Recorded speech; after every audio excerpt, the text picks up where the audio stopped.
দক্ষিণবঙ্গে সেভাবে বৃষ্টি হচ্ছিল না। প্রচণ্ড গরমে কাহিল মানুষ। পরিবেশবিদদের মতে যত্রতত্র গাছ কেটে শিল্প ও বহুতলের বিস্তারের ফলে পরিবেশের ভারসাম্য নষ্ট হচ্ছে। ঠিক সেই জায়গায় দাঁড়িয়ে পুরনো একটি বট গাছ কেটে ফেলার উদ্যোগ নিতে দেখা গেল। তবে বিধায়ক ও স্থানীয় সচেতন মানুষদের বিরোধিতায় বন্ধ হলো গাছ কাটা। সময় মঙ্গলবার সকাল। ঘটনাস্থল উত্তর হাবড়া নন্দীবাগান টেলিফোন এক্সচেঞ্জ। সেখানেই কাটা হচ্ছিল একটি বড় বট গাছ। এর বিরুদ্ধে প্রতিবাদ করা এক ব্যক্তি অনিমেষ মাঝি জানান, একজনের বাড়ির কাছে জমির মালিক এই বড় বট গাছটি কাটছিল, অথচ তার কাছে বন দপ্তর কিংবা থানার কোনো অনুমতি ছিল না। তিনি বলেন, এখন গাছের ডাল কাটলেও অনুমতি লাগে। বিধায়কের উদ্যোগে এই গাছ কাটা বন্ধ হয়েছে। উত্তর হাবড়ায় বিধায়ক গৌতম চৌধুরী জানান, বিষয়টি শুনেই তিনি স্থানীয় লোকজনদের সঙ্গে কথা বলে গাছ কাটা বন্ধ করে দেন। বিধায়ক বলেন, গাছ কাটতে গেলে বন দপ্তরের অনুমতি লাগে। প্রত্যেক জেলায় একটি করে বন দপ্তর আছে। তাদের প্রতিনিধিরা এসে প্রয়োজন মনে হলে তবেই গাছ কাটা যাবে। তারা চারিদিকে গাছ বসাচ্ছে। এখন গাছ কাটার জন্য চারিদিকে প্রবাল চলছে, তাই তারা এই গাছ কাটা বন্ধ করে দিয়েছে বলে বিধায়ক গৌতম চৌধুরী জানান। নন্দীবাগান মোড়ে একটা পুরনো গাছ ওটাকে দেখছি কাটা হচ্ছে, কি কারণ আপনি জানেন কি? আমি খবর পেলাম একটা বাড়ির মধ্যে থেকে গাছটা উঠেছিল। সে বাড়ির মধ্যে থেকে উঠুক আর বাইরে থেকে উঠুক, গাছ এই মুহূর্তে কাটা ভয়ঙ্কর অপরাধ। প্রত্যেকটা জেলাতে একটা করে বন দপ্তর আছে।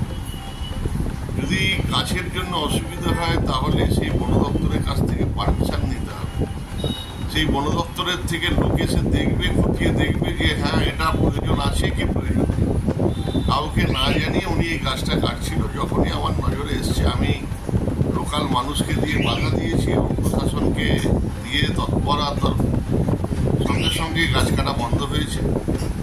আমরা এইভাবে যত্রতত্র যেভাবে এখানে গ্লোবাল চলছে এই গরম, আমরা চাইছি গাছ লাগাতে। আমরা গাছ লাগাচ্ছি, সেই জায়গায় গাছ কাটা যাবে আর এত বড় একটা বট গাছ, এটা মানা যাবে না।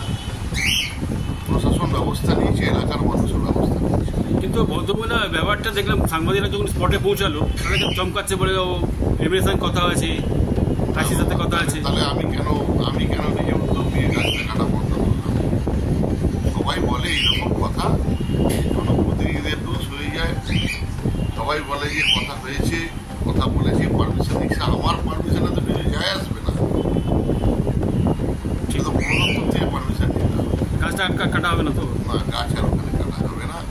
আমি সাংবাদিক বন্ধুদের বলবো, প্রশাসনকেও বলবো, সবাই একটুখানি নজর রাখা সব দিকটাই, ওই গাছটা নয়, সব গাছগুলোই যাতে কোনো জায়গায় গাছ কাটা না হয়, পুকুর বোঝাই না হয়। সবাইকে বলবো, এলাকার মানুষ হিসেবে সবারই দায়িত্ব রয়েছে। আপনাদের পাড়ায় গাছটা কাটা যে কি কারণে কাটা হচ্ছে? আমরা জানি না কিসের জন্য কাটছে। দেখছি যার ল্যান্ড আছে ওই গাছটা না ফরেস্ট ডিপার্টমেন্ট দিয়ে পারমিশন নিয়েছে, না থানা দিয়ে পারমিশন নিয়েছে, নিজে ইচ্ছে দিয়ে গাছটা কাটতে আরম্ভ করেছে। ওনার দিয়ে আজকে জিজ্ঞেস করলাম, আপনি গাছ কাটছেন, গাছ কাটতে আপনার ল্যান্ডে আছে, আপনি ডাল ছেড়ে দিতে পারেন, আপনি গাছের মাথায় কেটে দিয়ে আপনি ফরেস্ট ডিপার্টমেন্ট দিয়ে পারমিশন নিয়েছে? উনি বলছেন না, কর্পোরেশন বলছে এই আমাকে গাছ কেটে ফ্রেশ দেখান তবে আমি প্ল্যান সেন্সর নেবো। এখন যার কথা বললাম, আমি বললাম আপনি গাছ কাটবেন তো পারমিশন নিয়ে আসুন।